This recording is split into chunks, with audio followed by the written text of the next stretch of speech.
வணக்கம். நான் Vasuki, voice of Vasuki.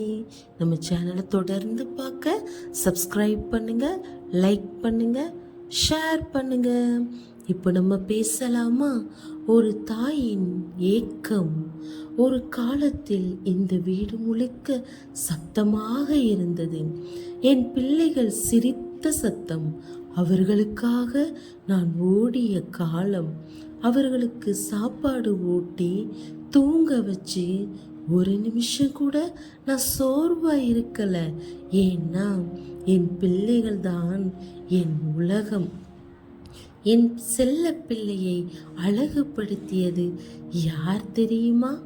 ஒரு காலத்தில் என் பிள்ளைகள் பள்ளிக்கு போகும்போது தலை சீவி யூனிஃபார்மை போட்டு சோறு ஊட்டி என் பிள்ளைக்கு வலிக்க கூடாதுன்னு அவர்களின் பையை தூக்கி வைத்து நல்லா படிப்பா, பார்த்து போயிட்டு வாப்பா அப்படின்னு 10 தடவை சொல்லி அனுப்பிவிட்டு கண்ணீரோடு நின்று தாய்தான் நான்.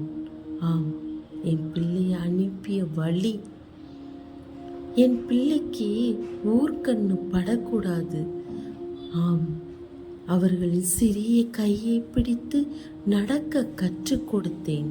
அவர்கள் விழுந்தால் அவர்களுக்கு வலிக்கிறதற்கு முன் என் மனசு உடைஞ்சு போயிடும்.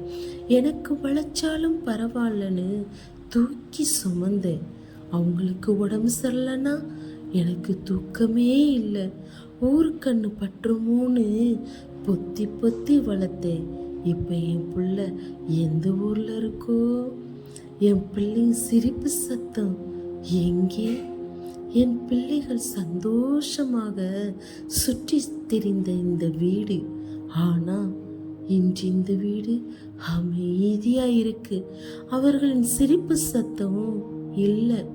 விதவிதமான உணவு சமைக்கிறது இல்லை. ஓடி விளையாட ஆளும் இல்லை. அவர்களின் அம்மா என்ற அழைப்பும் இல்லை. ஒரு ஃபோன் கால் வந்தாலே போதுமே, என் பிள்ளைகள் என்னை மறக்கலன்னு எனக்கு தெரியும். என் பிள்ளைகள் என் மேலே பாசமாக தான் இருக்காங்க. ஆனாலும் ஒரு ஃபோன் கால் வந்தாலே போதும்னு இந்த வயசில் காத்துக்கிட்டு இருக்கேன். அம்மா எப்படி இருக்க என்று ஒரு வார்த்தை என் பிள்ளைக்கு எப்போ கேட்பான்னு ஃபோனை பார்த்துட்டே இருக்கேன். தாயை மறந்து விட்டீர்களா? ஒரு தாய் ஒருபோதும் தன் வாழ்க்கையை நினைக்க மாட்டாள். அவள் வாழ்க்கை முழுவதுமே அவள் பிள்ளைகளாகவே இருக்கும். ஆனால் அந்த பிள்ளைகள் ஒரு நாள் திரும்பி பார்க்க மறந்துவிட்டால் ஒரு தாயின் இதயம் அமைதியாக உடைந்து போகும். ஒரு தாய் தன் பிள்ளைகளை ஒருபோதும் மறக்க மாட்டாள். ஆனால் பல பிள்ளைகள் தங்கள் தாயை மெதுவாக மறந்து விடுகிறார்கள். நீங்கள் உங்கள் அம்மாவை மறக்கலை அப்படின்னா மிஸ்யூ அம்மான்னு கமெண்ட் பண்ணுங்க. வலிமையாக இருக்க விரும்பினால் தொடர்ந்து இருப்போம்.